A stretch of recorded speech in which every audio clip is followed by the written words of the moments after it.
Assalamualaikum warahmatullahi wabarakatuh. Apa kabar Bapak Ibu semuanya? Pada video kali ini kami akan mengupdate informasi P3K hari ini. Di sini kita akan cek ada 3 kabar baik untuk semua pelamar P3K.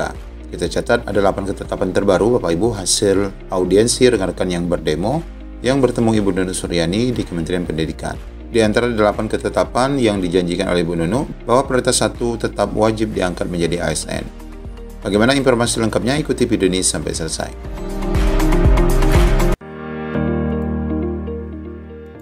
Ya, namun sebelum kita lanjut pada informasinya, kami ingatkan bagi Bapak Ibu yang baru mampir di channel ini, pastikan meninggalkan jejak dengan menekan tombol subscribe dan nyalakan lonceng notifikasi.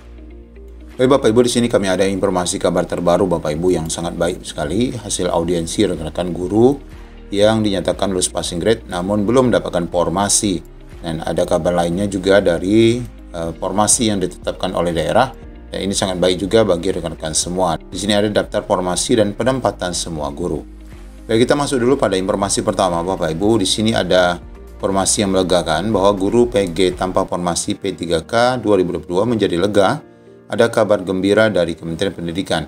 Ini setelah rekan-rekan semua melakukan demo dan bertemu dengan Ibu Nunuk Suryani di Kementerian Pendidikan. Ratusan guru lulus PG tanpa formasi 2022 itu menjadi lega. Aksi demo di gedung DPR RI dan Kementerian Pendidikan pada Senin kemarin akhirnya mendapatkan titik terang. Itu setelah mereka bertemu dengan PLT Dirjen GTK Ibu Nunuk Suryani. Nah, hasil demo ini akhirnya mendatangkan sedikit kabar gembira bagi rekan-rekan semua. Ketua Forum Guru Honorer Passing Grade, Iswadi, mengatakan awalnya saat aksi di hari Senin, mereka berharap bisa bertemu dengan Mendikbud Nadiem Makarim. Sayangnya lagi-lagi Mas Menteri tidak ada di kantor Kementerian Pendidikan. Kami diterima PLT Dirjen GTK Prof. Nunuk Suryani pukul 16.30. Tapi sepertinya lebih baik jumpa Bu Nunuk daripada jumpa Pak Nadiem. Ya, tentu saja dengan Ibu Nunuk ini negosiasinya akan lebih enak lagi. Dalam pertemuan tersebut, Iswadi dan rekan-rekannya mendapat informasi detail dari Bu Nunuk karena ada berita positif yang mereka dapatkan dari pertemuan tersebut. Nah, setidaknya ada 8 Bapak Ibu informasi yang disampaikan Ibu Nunuk di sini berkenaan dengan informasi bagi rekan-rekan yang lulus passing grade prioritas 1 namun tidak mendapatkan formasi di laman SECSN. Yang pertama bahwa untuk penuntasan prioritas 1 khususnya itu ada sekitar 54.000 yang tidak bisa ditempatkan. Ini sudah dijelaskan oleh Ibu Nunuk karena memang Pemda tidak mengajukan formasi. Akan tetapi Bapak Ibu, dari 54.000 ini ada sekitar 13.000 atau sebenarnya dalam data itu adalah 11.000 lebih. Ya, kalau kita bulatkan menjadi 12.000 dari P1 yang bisa diprioritaskan untuk ditempatkan, yaitu dengan cara turun prioritas ini. Ya, meskipun sebenarnya mereka yang turun prioritas belum tentu juga ada formasi atau bisa saja berkaitan dengan poin keempat nanti kita lihat. Nah, poin kedua, untuk P1 yang turun prioritas, nilai P1-nya tersimpan di database pusat dan bisa digunakan lagi untuk perekrutan P3K tahun selanjutnya. Nah, ini akhirnya terjawab juga bahwa nilai P1 Bapak Ibu tidak hangus ya. Ini sudah kita bahas di beberapa video. Kemudian, ini ya informasi terbaru bahwa untuk mapel-mapel gemuk akan dilakukan linearitas mapel serumpun. Kecuali untuk mapel bahasa Inggris akan disetujui untuk dilinearitaskan ke SD pada perekrutan P3 selanjutnya. Nah, ini permintaan rekan-rekan semua nih, agar jurusan bahasa Inggris itu dapat diterima di SD Bapak Ibu. Kemudian poin keempat yang masih berkaitan dengan tadi ya, yang turun prioritas, bahwa untuk yang tidak bisa melanjutkan pendaftaran ketika turun prioritas itu disebabkan karena tidak sinkronnya Dapodik dengan mapel ijazah. Nah, ini sudah kami bahas ya dalam video yang ini. Nah, bahwa rekan-rekan semua bukan hanya karena tidak ada formasi di Pemda, tetapi ada faktor lain, yakni beban ajar Bapak Ibu di dalam Dapodik itu banyak yang tidak linear dengan ijazah Bapak Ibu. Nah, oleh karena itu sebenarnya masih bisa Bapak Ibu untuk disesuaikan kembali di Dapodik agar Bapak Ibu masih bisa melanjutkan untuk resum. Nah, ini masalahnya ya, tidak sinkron ya antara Dapodik Bapak Ibu yaitu beban ajar Bapak Ibu dengan ijazah yang Bapak Ibu miliki.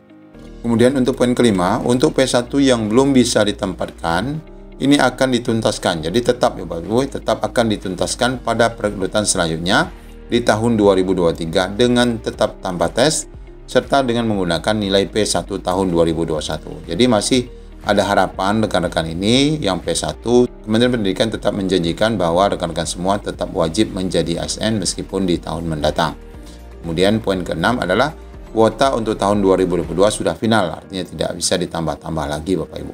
Kemudian poin ke-7, Kementerian Pendidikan akan membuat Permendikbud-Ristek khusus ya mengenai mata pelajaran bahasa Inggris di SD. Nah, ini untuk mengakomodir poin berapa tadi? Poin ketiga ya, untuk mapel-mapel gemuk yang selama ini SD itu tidak linear dengan bahasa Inggris. Kemudian poin terakhir adalah Kementerian Pendidikan akan melobi Jawa Barat, Jawa Tengah, dan Jawa Timur karena ini adalah daerah guru-guru prioritas yang sangat banyak agar membuka formasi sebanyak-banyaknya, tentu saja ini untuk tahun-tahun mendatang. Nah, ini Bapak Ibu informasi pertama yang melegakan dari hasil demo rekan-rekan di Kementerian Pendidikan pada hari Senin kemarin. Nah, sebelum kita masuk pada informasi yang juga dari Ibu Nunu terkait P1 yang tidak akan tergeser, kita sampaikan dulu informasi berkenaan dengan formasi ya. Nah, ini kami akan menjelaskan tentang formasi untuk wilayah Provinsi Kepulauan Riau. Nah, ini adalah sudah dirilis Bapak Ibu, akhirnya ditunggu sudahlah sangat lama. Akhirnya dirilis juga oleh BKD Kepri terkait formasi Provinsi Kepulauan Riau. Ya, di sini kita akan langsung saja Bapak Ibu terkait dengan formasi yang disediakan oleh pemerintah Provinsi Kepulauan Riau. Nah, di bagian lain ini sama dengan proses pendaftaran seleksi yang sedang berjalan di SSCSN. Nah, kita akan lihat di sini Bapak Ibu. Nah, ini adalah daftar formasi ya yang sudah dirilis oleh Provinsi Kepulauan Riau untuk rekan-rekan jenjang SMA, SMK, dan SLB. Nah, di sini Bapak Ibu kita lihat data untuk rekan-rekan yang sekarang pada prinsipnya guru-guru sudah memegang ini ada 718. Ini sudah seperti ya file yang pernah kami sampaikan beberapa waktu yang lalu ini ya. Nah, di sini lengkap dari data kami ini berkaitan dengan apakah di sekolah itu ada P1-nya ataupun tidak. Kemudian apakah di sekolah itu ada P3-nya dan ada berapa orang P3-nya di sekolah itu. Di sini lengkap Bapak Ibu. Nah, jadi nanti Bapak Ibu pastikan data yang Bapak Ibu pegang dari P3K tahun 2022 formasi Kepri berkaitan dengan jumlah ya kebutuhan yang dibuka di setiap sekolah.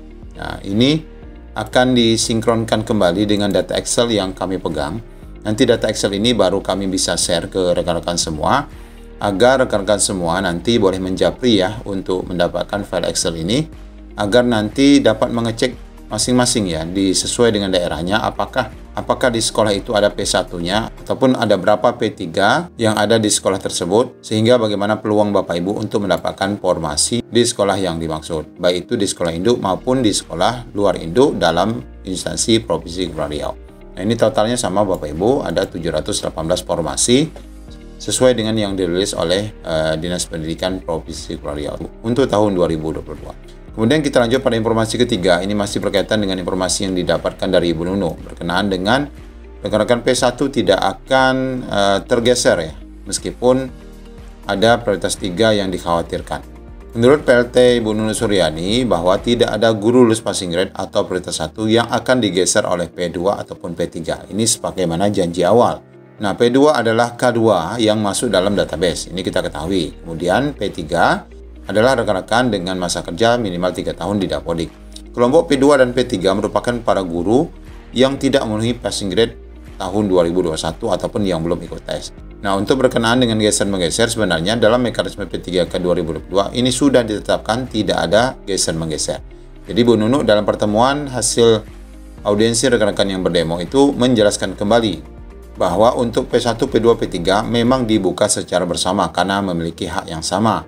Sehingga sangat tidak adil jika pemerintah hanya membuka P1 sebagaimana saran dari BKN ya. Akhirnya semua dibuka karena memang nanti formasi untuk P1, P2, P3 itu adalah sesuai dengan prioritasnya di sekolah induk masing-masing saat Pemda membuka formasi. Nah, di sini Bu Nunu mencontohkan jika di sekolah A memiliki 3 guru honorer. Maksudnya sebenarnya formasi ya, bukan 3 guru honorer. Formasi. 2 diantaranya adalah P2 dan P3.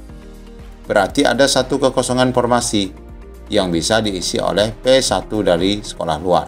Ini jelas bahwa yang 2 tidak boleh diambil oleh guru luar karena memang ini milik P2 dan P3 di sekolah itu. Contoh lain, sekolah B memiliki 2 guru honorer yang berstatus P3. Yang dibutuhkan adalah mapel bahasa Indonesia dan guru kelas. Kebetulan kedua guru honorer itu menduduki jabatan tersebut. Artinya nanti 2 formasi ini adalah untuk 2 guru. Jadi jika ada guru P1 dari sekolah lain itu tetap tidak akan mendapatkan formasi di sekolah B. Nah, ini jelas Bapak Ibu sebagaimana aturan yang sudah ditetapkan. Jadi dalam mekanisme ini tidak ada guru induk yang digeser walaupun statusnya P2 dan P3. Nah, ini penjelasan lanjut dari Ibu Nunuk dari hasil pertemuan bersama rekan-rekan yang beraudiensi. Ya, demikian Bapak Ibu informasi yang dapat kami sampaikan pada video kali ini. Semoga menjadi pencerahan bagi kita semua. Assalamualaikum warahmatullahi wabarakatuh.